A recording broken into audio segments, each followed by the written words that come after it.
Welcome to the Deep Dive, the analysis space, where we try to cut through the corporate narrative and get straight to what truly matters. Exactly. Today, we are taking on FANUC Corporation. They are, I mean, you can't argue with it, one of the foundational giants of global manufacturing. Oh, absolutely. The yellow machines, you see them everywhere. They really are the small giant of industrial automation. And our mission today is to look beyond that sort of golden corporate image, the reputation for just pure technical supremacy. Right. We need to pull out the things that are materially important and maybe a little surprising about their operations and governance. Yeah. Because that's what's really driving the company's future. So before we get into the numbers, let's just lay out the landscape. FANUC is built on, what, 3 core pillars? 3 pillars, yep. First up is the FA division. That's factory automation. Yeah. So that's the basic building blocks like CNC systems, servo motors, lasers, the intelligence, really. The brains, exactly. And then you have the muscle, the robot division. This is what most people picture. Right. The full range of industrial robots, all the systems for assembly, welding, the heavy lifting. And then there's a third pillar, which I think is often kind of underrated, the robo-machine division. It is. These are the high-performance machine tools. Things like RoboDrill, which is a compact, super high-speed cutting machine. A RoboShot. RoboShot for electric injection molding, and RoboCut, which does this incredibly precise wire cut machining. They basically own the entire tech stack from end to end. And if you trace that all the way back, I mean, the roots go back to 1955 under Dr. Inaba at Fujitsu. That's right, officially established in '72. But their success, it's not just about the engineering, it's philosophical. Okay, I want to unpack that philosophy because it's a really critical counterpoint to something we're going to get into later. Their motto is strictness and transparency. What did the founder actually mean by that? Well, Dr. Inaba's belief was that a company's permanence, its soundness, comes from absolute strictness. In everything. In everything. Engineering, quality control, financial discipline. And on the flip side, he believed decay starts with a lack of transparency. So a failure to report problems. Exactly. Internally and externally. And that's tied to this radical idea about R&D he had. There's this great quote, "Technology has a history, but the technician has no past. There is only creation." That's powerful. It implies you can't rest on your laurels. You have to constantly innovate. You do, but what's really unique, and it kind of challenges modern corporate theory, is how incredibly focused they are. They only operate in factory automation. They explicitly avoid diversifying. No service robots, no consumer tech. None of it. And that laser focus is what feeds their biggest competitive advantage, which they call lifetime maintenance. Okay, what does that mean in practice? It's their ultimate promise to the customer. It's built on 3 ideas. It doesn't break, it notifies you before it breaks, and it can be fixed quickly if it does break. That is a huge commitment, especially the fixed quickly part. Yeah. How do they even manage that financially Yeah. without diversifying into, maybe higher margin businesses? Well, it's an intentional cost. They see it as the price of maintaining market share and pricing power. And if you look at their recent performance, it seems to be working. It really does. I mean, revenue climbed from what, $733 billion in 2022 to $851 billion in 2023. Right. And net income went up right alongside it, from $155 billion to $170 billion. That kind of sustained growth, hitting $851 billion, it tells you 2 things. 1, the demand for automation is just massive. It is. And 2, they can actually execute to meet that demand. And that execution is no accident. They have spent heavily to protect it. They've been expanding capacity, but more importantly, implementing really robust BCP measures. Business continuity planning. Exactly. A great example is the Mibu factory in Tochigi. That's their second CNC production base. The whole idea is if a disaster hits one site, they're not crippled. No single point of failure. That makes a ton of sense. And on the investor side, we also saw a big move last year with 5-for-1 stock split in April 2023. Yeah, that was a smart move. It was all about increasing liquidity, broadening the investor base, making the stock more accessible to regular people, not just big institutions. At the same time, they're pushing hard on the digital side of things with this field system. Right, the FAMUC Intelligent Edge Link and Drive system. Right. And it's not just software. It's an open platform designed to connect every single thing on a factory floor. Every CNC, every robot. Everything. All for real-time optimization. So that digital layer really strengthens the hardware moat. Let's talk about that global presence for a second. It's massive. Yeah. FANUC America, FANUC Europe. Korea, Taiwan, and that global service network you mentioned, over 2,300 people worldwide. And when you're that global, you're constantly dealing with macro risks. Oh, yeah. Currency is a big one. You can see in their old financials, they'll assume, say, 115 JPY to the dollar, and any big swing from that directly hits their revenue and profit. It's a constant challenge. And out of all those markets, China is still the most important for growth. Immediate growth, yes. But the dynamic there in 2023 was interesting.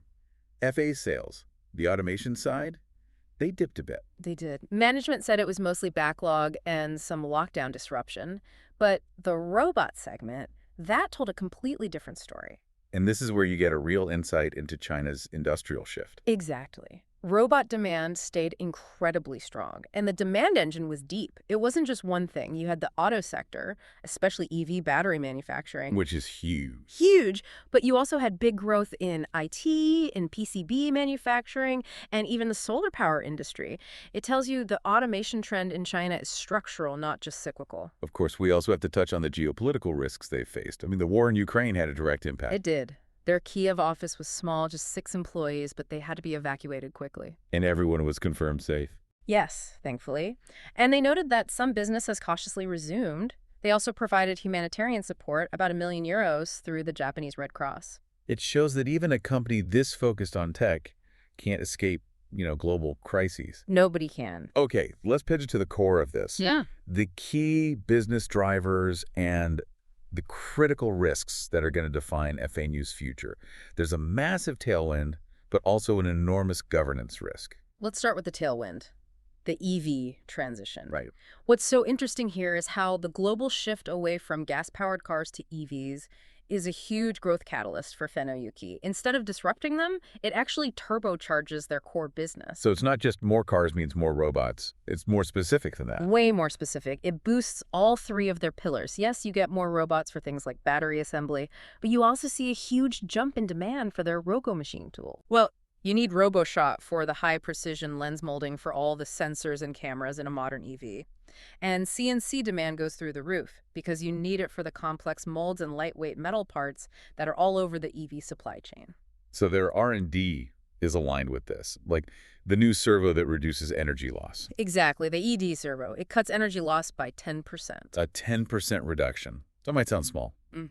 But when you scale that across thousands of machines in a gigafactory running 24/7, it translates into billions in savings for your clients. It's a tangible business driver. okay, so that's the technological strength, the foundation. But now we have to turn to the second point, the critical risk. And this one, it really challenges the company's core identity. The governance failure. Yes, a massive compliance failure was uncovered, focused on their RoboCut product line. This was all released in 2024. And it was about the European EMC directive. Right, for anyone not familiar, that's the Electromagnetic Compatibility Directive. It basically ensures your equipment doesn't interfere with other electronics. It's a critical safety certification for Europe. And this is where it gets really bad, because the investigation uncovered a deep cultural problem. The Special Investigation Committee's findings were, well, they were damning. The first thing was intentional manipulation. Yes. Engineers admitted that during compliance testing, they manually changed parameters to weaken the machine's output. Just to pass the test. Just to pass the test.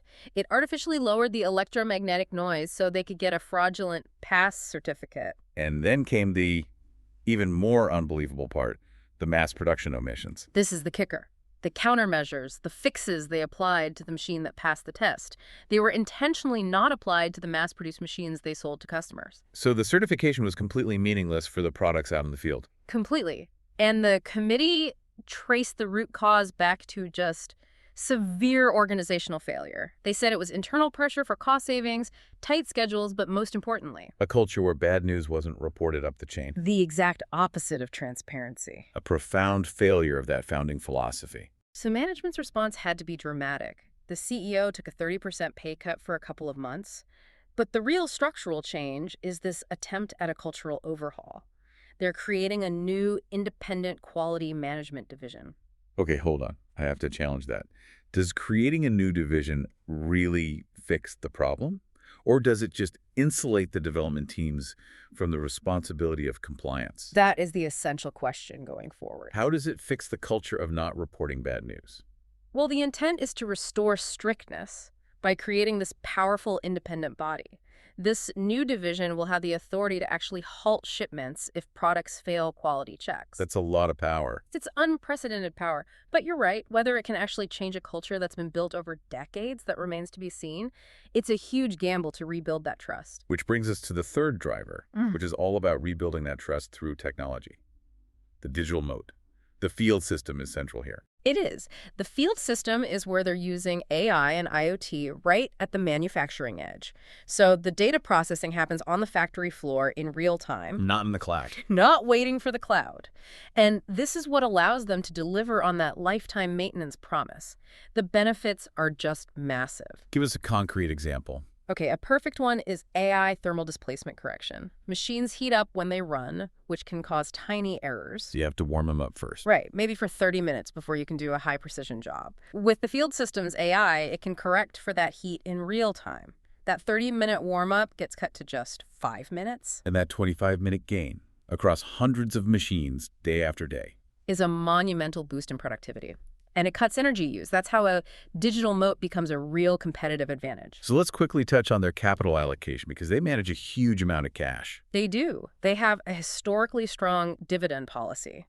But they're also executing a dual strategy. They invest heavily in R&D, almost $50 billion in 2022. Plus all the capital expenditure for expanded production. Right. That's the cost of staying ahead. But at the same time, they are very shareholder-friendly. You see it in the stock split and in the share buybacks they do when they feel it's necessary. And the governance structure itself, they've tried to improve it. They moved to an audit and supervisory committee structure back in 2021. And importantly, 55% of that committee is made up of independent outside directors. That's designed to bring in external rigor and oversight. So, after all that, what does this all mean when you boil it down? I mean, look, FANUC is still technologically supreme. They are perfectly positioned for these massive macro trends, global labor shortages driving automation, and the huge capital spend that the EV shift requires. So there are powerful structural tailwinds for growth. Absolutely. Their focus is narrow, but their market is almost limitless. That investigation committee showed pretty clearly that the internal strictness, the absolute foundation of the company, was abandoned.